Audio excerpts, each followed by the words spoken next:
সবেমাত্র যে বিধানসভা নির্বাচন শেষ হলো, এই সবেমাত্র শেষ হওয়া বিধানসভা নির্বাচন 23 তারিখ এবং 29 তারিখের নির্বাচন, প্রথম দফায় 152 জন বিধায়ক লড়াই করলেন, তারপর বিধানসভা আসনে লড়াই হলো, পরের বার 142টা আসনে লড়াই হলো।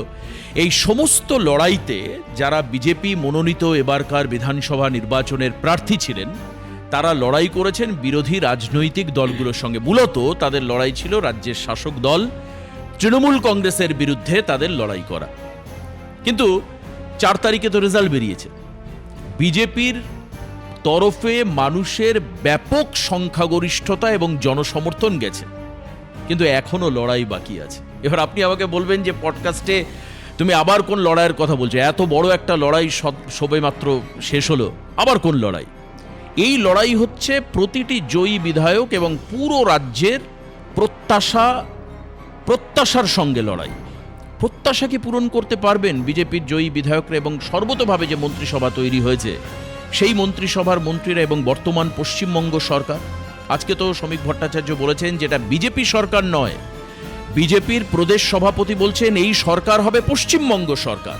আসুন আজকে সেই বিষয়ে কথা বলবো। একের পর এক ক্যাবিনেট বৈঠক, একের পর এক মিটিং, একটা গুরুত্বপূর্ণ বিজি ডে, একটা বিজি শিডিউলের পর আজকে আমার সঙ্গে রয়েছেন মেদিনীপুরের বিজয়ী বিধায়ক ডক্টর শঙ্কর গুছাইত। আমি স্বাগত জানাবো আপনাকে আজকের অনুষ্ঠান। আমার প্রশ্ন হচ্ছে এটা, আপনি দীর্ঘ 13 বছর শিক্ষকতা করেছেন, আপনি ম্যাথমেটিক্সে পিএইচডি করেছেন, ডক্টরেট করেছেন, এরপর আপনি শিক্ষকতা ছেড়ে রাজনীতিতে এসছেন।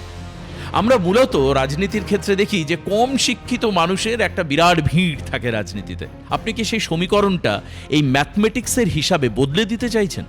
দেখুন, আমি প্রথমেই সিএনএর সমস্ত দর্শককে আমার আন্তরিক শুভেচ্ছা জ্ঞাপন করব এবং মেদিনীপুরের জনগণকে প্রণাম নিবেদন করব। দেখুন, রাজনীতি আমরা চাই যে স্বচ্ছ নীতি হোক এবং রাজনীতি মানুষকে পরিষেবা দেওয়ার জন্য। সেই জন্য যদি শিক্ষিত সমাজ না এগিয়ে আসে, শিক্ষিত সমাজ যদি এগিয়ে না আসে, তাহলে যুব সমাজ, শিল্প, সংস্কার এবং শিক্ষিত বেকার যুবকদের ব্যথা যন্ত্রণা তারা বুঝতে পারবে না। সেই জন্য আমি যেহেতু ছাত্রকে তৈরি করতাম, সেখান থেকে ব্যথা যন্ত্রণা সামনে থেকে দেখেছি যে একজন স্টুডেন্ট যখন সে পাস আউট করলো কলেজ থেকে, তার কি যন্ত্রণা, বেকারদের কি যন্ত্রণা। সেখান থেকে ভাবলাম যে এতে যন্ত্রণা যদি নিবারণ করতে হয়, আমাকে ওই জায়গাতে পৌঁছাতে হবে, জনপ্রতিনিধি হতে হবে। সেখান থেকে অনুপ্রেরণা। আচ্ছা, আপনি শঙ্করবাবু একবার একদম ঠান্ডা মাথায় চিন্তা করে বলুন তো, এই জয় কি আপনার প্রত্যাশা ছিল? একদম। আমি যখন প্রার্থী দল ঘোষণা করেছে, সেদিনই আমি রাত্রেবেলা যেভাবে জনগণের ভালোবাসা পেয়েছি, এবং আমি প্রথমবার ক্যান্ডিডেট, আগে কখনো প্রার্থী হইনি, তারপরে সমগ্র মেদিনীপুরের মানুষের যে ভালোবাসা, আর মেদিনীপুর হচ্ছে সৃষ্টি, কৃষ্টি, সংস্কৃতি এবং স্বাধীনতা সংগ্রামীদের পীঠস্থান, ক্ষুদিরাম বসুর মাটি, বিদ্যাসাগরের মাটি। সেই জায়গা থেকে আমার কাছে অনেক মানুষের যে ভালোবাসা আমরা পেয়েছি, গ্রামে গঞ্জে ওয়ার্ডে, সেই জায়গা থেকে মার্জিনটা এতটা হয় ভাবিনি। কিন্তু মানুষ ব্যাপকভাবে আশীর্বাদ করেছেন। 9টা অঞ্চল আছে ওখানে, 9টা অঞ্চলের মধ্যে 9টা অঞ্চলেই বিজেপি লিড পেয়েছি। 25টা ওয়ার্ডের মধ্যে 20টা ওয়ার্ডে বিজেপি লিড পেয়েছি। তার মানে হিউজ একটা মানুষের আশীর্বাদ বিজেপির পক্ষে বা আমাদের পক্ষে এসছে। এটা অবশ্যই আমাদের আগামীতে পথ চলার পাথেয় হবে এবং জনগণের যে কাজ করার অনুপ্রেরণা, যেটা নিয়ে আমার রাজনীতিতে আসা, সেটা অবশ্যই 100% পূরণ করার আমি পরিকল্পনা করেছি। এবং ডে ওয়ান থেকেই, যেদিন মাননীয় মুখ্যমন্ত্রী শুভেন্দু অধিকারী শপথ নিলেন মোদিজির সামনে, তার পরের দিনই আমি মানুষের কাছে গেছি। সেটা আপনারাও দেখিয়েছেন, চ্যানেল দেখিয়েছে। আচ্ছা, আমি সেই ব্যাপারটা নিয়ে একটু প্রশ্ন করে, আমার কাছে খুব ইন্টারেস্টিং মনে হয়েছে। আমি নিউজটা পড়ছিলাম, তখন আমাদের প্রতিনিধি অভিষেক চক্রবর্তী, ওইখানকার যিনি জেলা representative correspondent of Calcutta news, আমি অদ্ভুতভাবে দেখলাম, আপনাদেরও সেই ফুটেজ পারলে আমরা দেখিয়ে দেব, আমরা দেখিয়েছি খবরে, যে আপনি শুভেচ্ছা পত্র বিনিময় করছেন। But this is very unparalleled. Even রাজনীতির যে সমীকরণ, তাতে এই ছবি খুব আনকমন, যে আপনি জয়ের পর ভুলে যাননি, আপনি ডোরে ডোরে, আমি বলবেন যে এটা ভোটের আগের ছবি না ভোটের পরের ছবি। আপনি এই শুভেচ্ছা পত্রে কি লেখা ছিল এবং হঠাৎ করে এই ধারণা আপনার মাথায় কি করে আসলো? আমি মনে করি এই জয় মেদিনীপুরবাসীর জয়। মেদিনীপুরবাসী যদি ভোট না দিতেন, তাহলে বিজেপির বিধায়ক মেদিনীপুরের ইতিহাসে প্রথমবার আপনার সামনে এসে এই বক্তব্য রাখতে পারতো না। ঠিক। সেই জন্য জনগণই শেষ কথা, জনগণই হচ্ছে ভগবান ঈশ্বর। সেই জন্য আমি একটা পত্রক, সেই পত্রক হচ্ছে কৃতজ্ঞতা এবং ধন্যবাদ জ্ঞাপন পত্রক। আচ্ছা। সেটা আমি বাড়ি বাড়িতে নিয়ে গিয়ে মানুষকে প্রণাম করলাম যে আপনি ভোট দিয়েছেন বলেই আপনার বিধায়ক আপনার সামনে আসতে পেরেছি। একদম। সেই জন্যই আমি নিজে সূচনা করেছি এবং আমাদের 9টা অঞ্চল এবং 25টা ওয়ার্ডের সমস্ত বাড়িতে আমাদের কার্যকর্তারা, কারণ সব জায়গাতে সব বাড়িতে বিধায়ক পৌঁছাতে পারবে না, এটা প্র্যাকটিক্যাল। আমাদের কার্যকর্তারা বুথ স্তর, শক্তি কেন্দ্র, মণ্ডল স্তরের কার্যকর্তারা বাড়ি বাড়িতে গিয়ে এই সংস্কার করবে, প্রণাম করবে ভোটারদের, প্রণাম করে আমার পাঠানো পত্রক সেটা বাড়িতে পৌঁছাবে এবং পৌঁছানোর পরে তাদের কাছে কৃতজ্ঞতা এবং ধন্যবাদ জ্ঞাপন যে পত্রক সেটা পৌঁছাবে। শঙ্করবাবু, আপনি মনে করেন যে বর্তমান যে সমাজ ব্যবস্থা বা যে রাজনৈতিক অবস্থা এবং ব্যবস্থার মধ্যে দিয়ে আমরা চলে এসেছি, আপনি একটা শব্দ ব্যবহার করলেন যেটা আমরা পশ্চিমবঙ্গের মানুষ হারিয়ে গেছিল, কিন্তু আমরা এখন কানে ধীরে ধীরে বাজছে। প্রধানমন্ত্রী যেভাবে শপথ গ্রহণের দিন 9 তারিখ ব্রিগেড প্যারেড গ্রাউন্ডে মাথা নিচু করে প্রণাম করলেন, হ্যাঁ, এটা তো একটা সংস্কৃতির অংশ। একদম। আপনি একটু আগে বলছেন যে বাড়ি বাড়ি পৌঁছে একটা সংস্কার আনবার চেষ্টা, প্রণাম করবার চেষ্টা, মানুষের কাছে নতজানু হওয়ার চেষ্টা, ডেসপারেটনেস থেকে বেরিয়ে আসা। আমরা যে কালচারে দেখছিলাম যে একটা ডেসপারেট পলিটিক্স চলছে, যে আমি যেটা বলবো তাই হবে, এই কালচার আপনি চেঞ্জ করতে চান? অবশ্যই। কেন চান? দেখুন, আমাদের ডে 1 থেকেই আমাদের বক্তব্য ছিল ভয় নয় ভরসা, যেটা মোদিজি বলেছেন। ভয় মানে ভয় আউট, ভরসা ইন। একদম। সেই জায়গা থেকে মানুষ ভরসা করেছেন, মানুষ ভরসা করেছেন। সেই ভরসার জন্য যে কৃষ্টি সংস্কৃতি বাংলার, যেটা তিল তিল করে নষ্ট করা হয়েছে, সেটা পুনরুদ্ধার করার জন্য নরেন্দ্র মোদীজি, বিশ্ববরেণ্য জননেতা, তিনি ব্রিগেড প্যারেড গ্রাউন্ডে যেভাবে জনগণকে সামনে নিয়ে প্রবেশ করেছেন, সেটা একটা অনন্য। কখনো দেখা যায়নি মোদীজি এভাবে আসছেন এবং পায়ে হেঁটে প্রবেশ করছেন জনগণকে সামনে নিয়ে, এবং একদম নতজানু করে প্রণাম করছেন এই ভূমিকে। তার মানে আমাদের যে সংস্কার, আমাদের যে কালচার, বাংলার যে কৃষ্টি সংস্কৃতি, সেটা নষ্ট করেছিল শাসক দল তিল তিল করে। এটা আমরা বলছি না, জনগণ বলছি। সেই জায়গা থেকে আমরা মনে করছি সেটা বোম, বন্দুক, গুলি এবং কাটবানি, এই সমস্ত যে কালচার, এগুলো থেকে বেরিয়ে আসা প্রয়োজন। বাংলাকে সোনার বাংলা করতে হবে এবং মোদিজি, অমিত শাহজি যেটা বলেছেন যে বাংলা আজকে যেটা ভাববে, ভারতবর্ষ আগামীকাল ভাববে, সেই কথা শুধু কথা নয়, ব্রিগেড প্যারেড গ্রাউন্ডেও কিন্তু সেটা শোনা গেছে এবং সেটা আগামীতে হবে, এটা আমরা কমিটমেন্ট দিচ্ছি। মানে শ্রদ্ধেয় গোপাল কৃষ্ণ গোখলে যে কথা বলেছিলেন যে what Bengal things today, India things tomorrow, it remains again and again, আবার আমরা দেখতে পাবো সেই জায়গা। আপনি যখন ওই আমন্ত্রণ পত্র বা যে শুভেচ্ছা পত্র যেটা বললেন বিলি করছিলেন, তখন আমি দেখছিলাম আমার প্রতিনিধির পাঠানো ছবিতে কিছু বয়স্ক মানুষ আপনাকে আশীর্বাদ করছে, আপনি তাদেরকে প্রণাম করছেন, অনেকে জড়িয়ে ধরছেন তাদের বিধায়ককে। তারা কি বললেন আপনাকে? মানে বেসিক্যালি সমাজের ড্যামেজ পার্ট কতটা হয়েছে যেটা আপনি রিয়ালাইজ করলেন অন ফিল্ডে? তারা একটাই কথা আমাকে বললেন যে এই প্রথম কোনো বিধায়ককে দেখলাম বা কোনো জনপ্রতিনিধিকে দেখলাম যে জেতার পরে আমার বাড়ি এসেছে। রাইট। জেতার পরে কেউ আসে না, আগে আসে, অনেক প্রতিশ্রুতি দেয়, কিন্তু পরে আর আসে না। তারা আমাকে দেখে তো অবাক, জড়িয়ে ধরলেন, কেউ চা খাওয়াচ্ছেন, কেউ মিষ্টি খাওয়াচ্ছেন, আমি প্রণাম করলাম। এবং আমি আপনাদের অন ক্যামেরা বলছি, আমি কিছু কিছু গ্রামে গেছি প্রচার করতে। আচ্ছা। সেখানকার বিশেষ করে শালবনী ব্লক, প্রায় 12 কিলোমিটার জঙ্গল পেরিয়ে একটা গ্রাম, সেই গ্রামে গড়মাল অঞ্চল, সেই গ্রামে 20 বছর পরে কোনো ক্যান্ডিডেট গেছে, কোনো প্রার্থী গেছে প্রচার করতে। কি বলছেন? 20 বছর পরে, তাই নাকি? সেখানকার গ্রামের লোক বলছে যে অবাক, যে প্রার্থীকে কাছে পেয়েছে, তারা কি করবে খুঁজে পাচ্ছে না, শাঁখ বাজাচ্ছে, উলুধ্বনি দিচ্ছে, পুষ্পবৃষ্টি করছে, তারা খবর পেয়েছে প্রার্থী আসছে। মানে তখন আপনি প্রার্থী? আমি প্রার্থী, আমি এমএলএ নয়, আমি এমএলএ নয়, তখন প্রার্থী। হ্যাঁ। সেই প্রার্থীকে দেখে তাদের যে ভালোবাসা, তাদের যে আকাঙ্ক্ষা, তাদের যে উচ্ছ্বাস, সেটা আমি লক্ষ্য করেছি। এবং তখনই ভাবছিলাম যে জনপ্রতিনিধি, ওই জনপ্রতিনিধি হওয়া আমার ইচ্ছে নেই। জনপ্রতিনিধি এটাই হওয়া উচিত যে মানুষের জনপ্রতিনিধি, মানুষের কণ্ঠস্বর, মানুষের আওয়াজ, মানুষের ভালোবাসার যে প্রতিচ্ছবি, সেটা অবশ্যই রাখা উচিত। আর জনপ্রতিনিধি সমাজকে পরিবর্তন করে, আর সমাজ পরিবর্তন না হলে জাতি পরিবর্তন হবে না, আমার সন্তান পরিবর্তন হবে না, আর আলোয় আলোকিত হবে না, অন্ধকারে থেকে যাবে। সেই জন্য আমি শুধু নয়, আমরা প্রত্যেক বিধায়ক ইনক্লুডিং আমাদের সম্মানীয় সিএম যে বার্তা আমাদেরকে দিলেন, সেখানে মূল বার্তা কি থাকলো, প্রিসাইজ করা হলো কোন পয়েন্টগুলোতে, কোন বেসিসে আলোচনা হলো? মূল বার্তা কতকগুলো আছে, তার মধ্যে অন্যতম হচ্ছে সিন্ডিকেট রাজ বন্ধ করতে হবে। আচ্ছা, পুরো clear instruction by honourable CM, syndicate চলবে না বাংলায়। বাংলায় সিন্ডিকেট রাজের জন্য কোনো কারখানা ডিস্টার্ব হবে, এটা হবে না। এবং কাটমানি 100% বন্ধ হবে। কোনো কাটমানি, কোনো তোলাবাজি, কোনো গুন্ডা, কোনো ইন্ডাস্ট্রিকে ডিস্টার্ব করানো, এগুলো কোনো কিছু চলবে না। এটা নাম্বার 1। নাম্বার 2, যে সমস্ত প্রকল্পের কাজগুলো দীর্ঘদিন ধরে পেন্ডিং আছে, রাজ্য সরকার সহযোগিতা না করার জন্য সেগুলো বন্ধ হয়ে আছে, সেগুলো অনারেবল ডিএমদের বললেন যে ইমিডিয়েট সেগুলো শুরু করতে হবে। যেমন মেদিনীপুরে কংসাবতী সেকেন্ড ব্রিজ আপনারা জানেন, Nitin Gadkari highway minister of authority 304 কোটি টাকা স্যাংশন করেছেন। দীর্ঘদিন হয়ে গেছে, প্রায় 1 বছর পেরিয়ে গেছে, কিন্তু কাজ শুরু হয়নি। এটা আমি বলেছি কাজ শুরু করতে হবে। এবং উনি বললেন যে আবাস যোজনা, সেখানে ফার্স্ট ইনস্টলমেন্টে টাকা ঢুকে গেছে, দীর্ঘদিন হয়ে গেছে, কিন্তু কাজ শুরু হয়নি।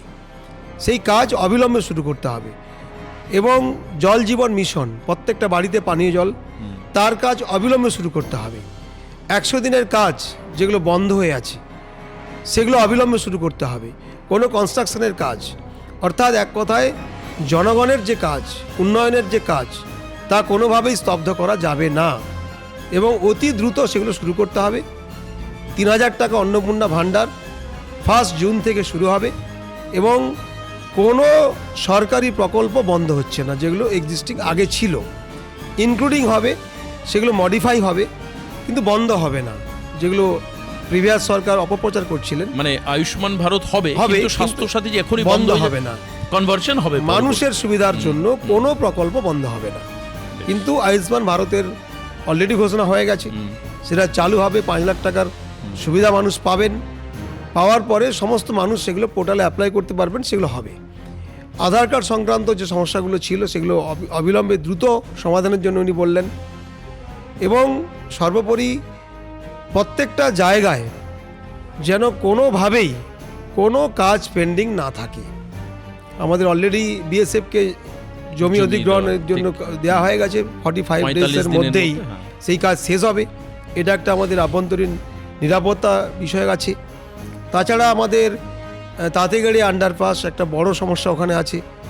আমাদের ওখানকার শালবনিতে জলের সমস্যা আছে। আমাদের সদর ব্লকে নদী ভাঙন বড় সমস্যা আছে। মেদিনীপুর সিটি একটা ঐতিহ্যপূর্ণ সিটি, প্রায় 200 বছর, 160 বছরের বেশি পৌরসভা। ওখানে যারা কন্ট্রাকচুয়াল স্টাফ তারা পয়সা বেতন পাচ্ছে না। ওখানে যারা পেনশনভোগী আজকে তারা আন্দোলন করেছে, তাদের বেতন পাচ্ছে না, টাকা দিচ্ছে না। সেই কথাগুলো আমি অনারেবল সিএম এর কাছে তুলেছি এবং উনি বলেছেন যে এগুলো দ্রুত সমাধান করতে হবে এবং কোনোভাবেই কোনো সিস্টেমকে অচল করা যাবে না, যেখানে মানুষ যুক্ত আছেন, মানুষের পরিষেবা যুক্ত আছে। বেশ, ডক্টর গুছাইদ একটা কথা আমাকে বলুন, এই যে বেআইনি জবরদখল নিয়ে একটা বিরাট অধ্যায় আমরা পার করে এসেছি, যার জন্য যানজট হয়েছে, কোথাও কোথাও সরকারি বাড়ি দখল করা হয়েছে, সরকারি জমি দখল করা হয়েছে, একের পর এক জবরদখল চলেছে, পলিটিক্যাল পার্টির ব্যানারে চলেছে। ঠিক। আজকে কিন্তু সেই বিষয়ে নির্দেশ দেওয়া হয়েছে। আমি শুধু আপনাকে বলতে চাই যে এই জবরদখল মুক্তের কাজ বা মেদিনীপুরকে আরও বেশি স্বচ্ছ সৌন্দর্যায়ন একটা বড় বিষয়, যেটা নিয়ে গর্ব করতেন বিদায়ী মুখ্যমন্ত্রী মমতা বন্দ্যোপাধ্যায়। এটা বিজেপি কতটা ভাববে এই বিষয়ে, বা আপনারা যারা বিধায়ক নির্বাচিত তারা কতটা ভাববেন? দেখুন, এটা 100% ট্রু, কারণ অনারেবল সিএম বলেছেন যে কোনোভাবেই কোনো সরকারি জমি অধিগ্রহণ করা যাবে না। সেগুলো আমাদেরকে বলেছেন যে আপনারা জনপ্রতিনিধি আছেন এলাকার, আপনারা ডিএমের সঙ্গে কানেক্টিং হয়ে কোথায় কোথায় কী সমস্যা আছে সেগুলো আইডেন্টিফাই করে অবিলম্বে দ্রুত সমাধান করতে হবে। অর্থাৎ সরকারি ল্যান্ড কোনোভাবেই জবরদখল হবে না, কোনো পলিটিক্যাল পার্টি করতে পারবে না, নেতারা করতে পারবে না, নাম্বার 1। নাম্বার 2, নিকাশি ব্যবস্থা মেদিনীপুরে বড় সমস্যা। এই নিকাশি ব্যবস্থার জন্য সুনির্দিষ্ট প্ল্যানিং, ড্রেন সংস্কার হয় না সেগুলো সংস্কার করা, হাই ড্রেনকে সংস্কার করা, এগুলো অবিলম্বে করতে হবে। তাছাড়া উনি আরও কতগুলো বিষয় বলেছেন যে রাস্তায় প্রকাশ্যে এই বালি পাচার, গরু পাচার, এগুলো অবিলম্বে দ্রুত শেষ করতে হবে, বন্ধ করতে হবে। অবৈধ কাজ কোনোভাবেই চলবে না, অবৈধ গাছ কাটা, বনাঞ্চল নষ্ট করা এগুলোও চলবে না। এবং এগুলোর ফলে বেআইনি কাজকর্ম প্রচুরভাবে বেড়ে যায়, যেগুলো অ্যান্টি সোশ্যাল অ্যাক্টিভিটিস সেগুলো প্রচুর বেড়ে যায়। সেই জন্য এগুলো অবিলম্বে বন্ধ করতে হবে। এবং রাস্তাতে ওই গরু পাচার করে বাংলাদেশ পাঠিয়ে দেওয়া, আমরা দেখেছি আমাদের যে হাইওয়ে আছে, ন্যাশনাল হাইওয়ে, সেখান থেকে কি হয়, ঝাড়গ্রাম ডিস্ট্রিক্ট থেকে, উড়িষ্যা থেকে আসে বা ঝাড়গ্রাম ডিস্ট্রিক্ট হয়ে মেদিনীপুর ডিস্ট্রিক্ট হয়ে সেগুলো পাচার হয়ে যাচ্ছে, ঠিক গাড়িতে করে নিয়ে যাচ্ছে। সেগুলো বন্ধ করতে হবে। এগুলো আমরা অবশ্যই দেখব, এই অনারেবল সিএম এগুলো বলেছেন। তাছাড়া আমাদের মেদিনীপুরের যে হেলথ ব্যবস্থা অত্যন্ত খারাপ, সেটাও আমি নজরে এনেছি। এবং হেলথের ব্যাপারে আমাদের পুরো পরিকাঠামো পরিবর্তন করতে হবে। এবং হেলথ সিস্টেম একেবারে ভেঙে পড়েছে, বিশেষ করে ডাক্তার, নার্স এবং পুরো চিকিৎসা পরিষেবাটা পুরো ভেঙে পড়েছে। ঠিক। সেই জায়গা থেকে এটা আমরা অবশ্যই আপনি দেখব। যখন হেলথের কথা বলছেন না, আমার মানে একদম ঠোঁটের আগায় বারবার করে আসছে, যেহেতু আপনি একজন শিক্ষক, আমার সামনে বসে রয়েছেন, দীর্ঘদিন শিক্ষকতা করেছেন। দেখুন, শিক্ষক তো শিক্ষকই, রাজনীতিতে অবশ্যই। আসলেও আপনার যারা ছাত্র আপনাকে স্যার বলেই ডাকবেন। আমাকে একটা কথা বলুন, প্রাইমারি শিক্ষার কি অবস্থা দেখে? এই মেদিনীপুর তো বিদ্যাসাগরের মাটি, হ্যাঁ, বীরেন্দ্র শাসমলের মাটি। আপনি আমি একটু বলুন যে প্রাথমিক শিক্ষা অবস্থাকে নিয়ে আপনি কি ভাবছেন? আপনার জেলায় বলি বা আপনার বিধানসভা এলাকায় আমি জিজ্ঞেস করছি। আমাদের বিধানসভাতে প্রাইমারি স্কুলের অবস্থা অত্যন্ত খারাপ, এটা আমি একদম অন ক্যামেরা আপনাকে বলছি। এমন অনেক প্রাইমারি স্কুল আছে ইনফ্রাস্ট্রাকচার জিরো, আচ্ছা, বিল্ডিং নেই, ফ্যান নেই, বসার জায়গা নেই, রুম নেই স্টুডেন্টদের বসার, এরকম অনেক আছে, আমি জানি সেটা ব্যক্তিগতভাবে। সেগুলো আমি লিস্টিং করছি, আইডেন্টিফাই করে সংশ্লিষ্ট ডিআই, প্রাইমারি ডিআই সঙ্গে কথা বলে, অনারেবল ডিএমের সঙ্গে কথা বলে সেগুলো শর্ট আউট করব এবং সেগুলো অবশ্যই 100% সমাধান করব। তাছাড়া যদি আপনি দেখেন যে স্টুডেন্ট টিচার রেশিও, গ্রামাঞ্চলে দেখবেন একদম টিচার একেবারেই নেই, স্টুডেন্ট আছে টিচার নেই। আর শহরাঞ্চলে দেখবেন স্টুডেন্ট নেই, টিচার ভর্তি আছে। ঠিক। এই রেশিও অত্যন্ত খারাপ। এবং মিড ডে মিলের যে কন্ডিশন, প্রায় প্রত্যেকটা স্কুলে মিড ডে মিলের ব্যাপারে ওয়াকিবল থাকতে হবে। কোনোভাবেই স্টুডেন্টদের যে অর্থ, মানে আইসিডিএসে বা আইসিডিএস অঙ্গনওয়াড়িতেও একটা রিফরমেশন হবে, সব জায়গায় রিফরমেশন হবে। আচ্ছা। এবং স্টুডেন্ট রিলেটেড যে ব্যাপারগুলো আছে, অনেক জায়গায় লাইব্রেরি নেই, পানীয় জল নেই, ইনফ্রাস্ট্রাকচার বলতে পুরো সিস্টেম বোঝাচ্ছি, সেগুলো অবশ্যই 100% দেখা হবে। কারণ মডেল স্কুল যদি না হয়, শিক্ষার পরিবেশ যদি না হয়, তাহলে শিক্ষা কখনো চেতনা আনতে পারে না, আর চেতনা কখনো বিকাশ আনতে পারে না। একদম। সেই জন্য আমি অন ক্যামেরা আপনাকে বলছি, শিক্ষা ক্ষেত্রে কোনোভাবেই রাজনীতিকরণ মানা হবে না। এবং আমরাও মনে করি শিক্ষা চালাবে শিক্ষক বা শিক্ষার সঙ্গে জড়িত কোনো ব্যক্তি। অশিক্ষক বা যার পেটে শিক্ষা নেই, সে যদি শিক্ষাক্ষেত্রের প্রধান হয়, সভাপতি হয়, সেক্রেটারি হয়, তাহলে শিক্ষাঙ্গন কি হবে তার প্রতিচ্ছবি বাংলার মানুষ দেখেছেন লাস্ট 15 বছর ধরে। একদম। আমরা চাই না যে শিক্ষাক্ষেত্রে কোনো গুন্ডাবাজি, কোনো দুর্নীতিগ্রস্ত মানুষ, কোনো অশিক্ষিত মানুষ, PhD holder, MSc, MCom, MA, বিকমদেরকে পরিচালিত করুন, এটা আমরা চাই না। শঙ্করদা, আজকে আপনি যেভাবে আমার সঙ্গে কথা বলছেন, তাতে আমরা সত্যি, এই যে প্রধানমন্ত্রী বলতেন না যে সোনার বাংলা তৈরি করব, তো আপনি তো তার একটা ছোট অংশ, একজন বিধায়ক। হ্যাঁ, আপনাদের জয়ী প্রায় 200-র উপরে বিধায়ক, 207 জন বিধায়ক, আমি যদি ভুল না বলি। তো সেই বিপুল সংখ্যক বিধায়ক, শুধু একটা জায়গা মানুষ একটু গ্যারান্টি চান, মোদিজির গ্যারান্টি মতো, এটা হচ্ছে শঙ্কর গুছাইতের গ্যারান্টি। আমরা 2011 সালের পর প্রায় 1.5 বছর দেখেছিলাম ব্যাপক কাজ হয়েছে।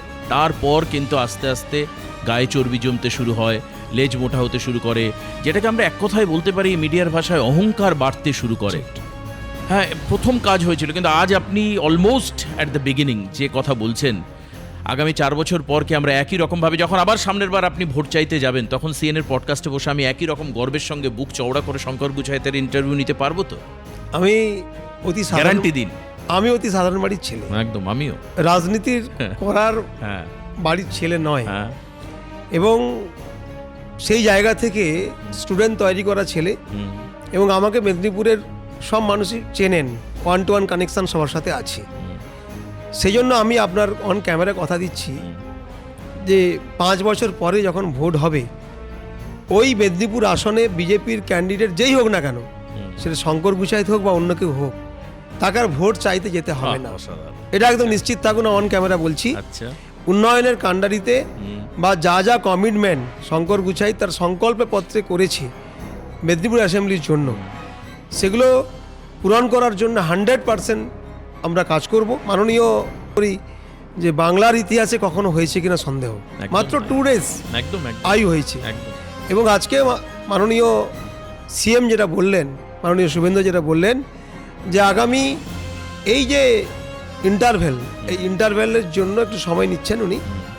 জুন মাস থেকে বুঝতে পারবেন যে সরকার 100% কোন দিকে যাচ্ছে। এটা তো আপনি গ্যারান্টি দিলেন, একদম গ্যারেন্টি। এটা তো আপনি গ্যারান্টি দিলেন। এবার আমি একটা ছোট্ট সংশয় আর ভয়ের কথা দিয়ে আজকের অনুষ্ঠান শেষ করব। সেটা এর মধ্যে আপনি একটু আগে একটা শব্দ ব্যবহার করেছেন, বোড়ে বলে। শিক্ষা অঙ্গনে যে সমস্ত অশিক্ষিত বোড়েরা রয়েছে, আপনি আমাকে বলুন যে বিভিন্ন জায়গায় কিন্তু জার্সি বদল এবং রং বদলের একটা মানে ভেতরে ভেতরে প্রস্তুতি হচ্ছে আর কি। এবং যারা একদম হার্ডকোর বিজেপি করেন, প্রথম থেকে মাঠে ময়দানে খেটে এসছেন, তারা এই ব্যাপারে শঙ্কিত আজকে সংকট। ইভেন রাদার হয়তো আপনার বিধানসভা এলাকা, তো আপনার যারা বিজেপি লোয়ার লেভেলে কাজ করে তারাও শঙ্কিত যে অন্য কেউ ঢুকে মাথার উপর ছড়ি ঘোরাবে না, তো তার গ্যারান্টি দেবেন? এটা বিজেপি। আচ্ছা, ডে 1 থেকে আমি বলেছি বিজেপি কখনো তৃণমূল হবে না। আচ্ছা, কিছু জন ডে 1-এই যেদিন আমরা জিতলাম সেদিনই রাত দুপুর 12টার পরে বিজেপি হয়ে গেছে। তারা অনেক জায়গায় গেরুয়া আবির মেখে বিভিন্ন জায়গাতে কিছু অসামাজিক কাজ করার চেষ্টা করেছিল। আমি অ্যাজ এ এমএলএ তার পরের দিনই স্ট্রিক্টলি 3বার প্রেস কনফারেন্স করে বলেছি যে একজনকেও রেয়াত করা হবে না। এই কালচার আমরা পরিবর্তন চাইছি বলেই মানুষ এই ভোট দিয়েছে। আমরা কালচারের পরিবর্তন চাইছি, সংস্কৃতির পরিবর্তন চাইছি। সেই জন্য আমরা চাইছি না যে 21 সালে তৃণমূল কংগ্রেস যেভাবে ঘরলুট করেছিল, 21 সালে জেতার পরে তৃণমূল কংগ্রেস যত মানুষকে খুন করেছিল, বিজেপির কার্যকর্তাকে ধর্ষণ করেছিল, দাঁতন নারায়ণগড় থেকে শুরু করে মেদিনীপুর থেকে শুরু করে গড়বেতা থেকে শুরু করে সব জায়গায়, সেই কালচার আমরা চাইছি না। আমরা চাইছি না বলেই মানুষ বিশ্বাস করেছে। আর মানুষ বিশ্বাস করেছে বলেই আজকে 207 জন বিজেপির এমএলএ বিধানসভায় মাথা উঁচু করে ঢুকছে। সেই জন্য একদম নিশ্চিত থাকুন, বিজেপি মাননীয় রাজ্য সভাপতি শ্রমিক ভট্টাচার্য যা কথা বলেছেন সেটাই আমার কথা। একজনকেও নেওয়া হবে না এবং রেয়াত করা হবে না। আর তৃণমূল যদি মনে করেন যে আপনি বিজেপিতে এসে ওখানে ডিস্টার্ব করবেন, সেটা হবে না। কারণ বিশ্বের সর্ববৃহৎ রাজনৈতিক দলের নাম হচ্ছে বিজেপি। তার সাংগঠনিক ঢাঁচা, তার সাংগঠনিক সিস্টেম বুঝতে আপনার সময় লাগবে। সেই জন্য ঘোলা জলে মাছ ধরে লাভ নেই। তৃণমূলীকরণের করার চেষ্টা করবেন না। অনেক অতি তৃণমূল, অতি বাম, অতি সক্রিয় হয়ে তারা মাঠে নেমে এই সমস্ত বদমাইশি করছেন। আমি ওখানকার প্রশাসনকেও বলেছি, এসপিকেও বলেছি, ডিএমকেও বলেছি, লোকাল আইসিকে বলেছি যে কোনোভাবেই আপনাদেরকে কোনো বিজেপির নেতা ফোন করবে না। আপনি আপনার কাজ করুন। পুলিশকে বলেছি, পুলিশের কাজ করুন, প্রশাসনের কাজ করুন। কোনো বিজেপির লিডার ইনক্লুডিং এমএলএ আপনাকে ডিস্টার্ব করবে না। আর পুলিশকে রাস্তায় দাঁড়িয়ে টাকা তুলতে হবে না। মানুষকে পরিষেবা দিন, আপনার কাজ করুন। ভয় আউট, ভরসা ইন, এই কাজটা আপনি করুন। সাধারণ সংকটটা খুব ভালো লাগলো। দিনের শেষে এরকম ধরনের ইন্টারভিউ যদি করা যায়, মানে এখনো পর্যন্ত নতুন সরকার তৈরি হওয়ার পর যা যা পদক্ষেপ শঙ্করদা যেটা দাবি করলেন, it is almost exceptional, definitely exceptional. তার সঙ্গে একজন রিপ্রেজেন্টেটিভ বিধায়ক, বিধানসভার একজন সদস্য, যিনি অবশ্যই তার এলাকা মেদিনীপুর বিধানসভা নিয়ে বারবার সোচ্চার হবেন। এবং আজকে যে উদাত্ত কণ্ঠে শঙ্কর গুছাইত বক্তব্যগুলো রাখলেন, এই বক্তব্য আমরা প্রিজার্ভ করে রাখবো। আজ 2026, পরবর্তী বিধানসভায় আবার চালাবো। আপনারা যারা দর্শক এতক্ষণ দেখছিলেন, বা ওনার বিধানসভার যারা ওনার ভোটার, তারা মিলিয়ে নেবেন। শঙ্করদা সঠিক পথে থাকবেন, কারণ উনি একটা শব্দ ব্যবহার করেছেন, কালচারটা নষ্ট হতে দেওয়া যাবে না। শঙ্করদা আপনি সেটাই করবেন, আমরা এটাই চাই। অনেক ধন্যবাদ। নমস্কার ক্যালকাটা নিউজের তরফ থেকে সবাইকে নমস্কার, আপনাকে নমস্কার, ভালো থাকবেন। সমস্ত দর্শককে নমস্কার। ভালো থাকবেন। নমস্কার।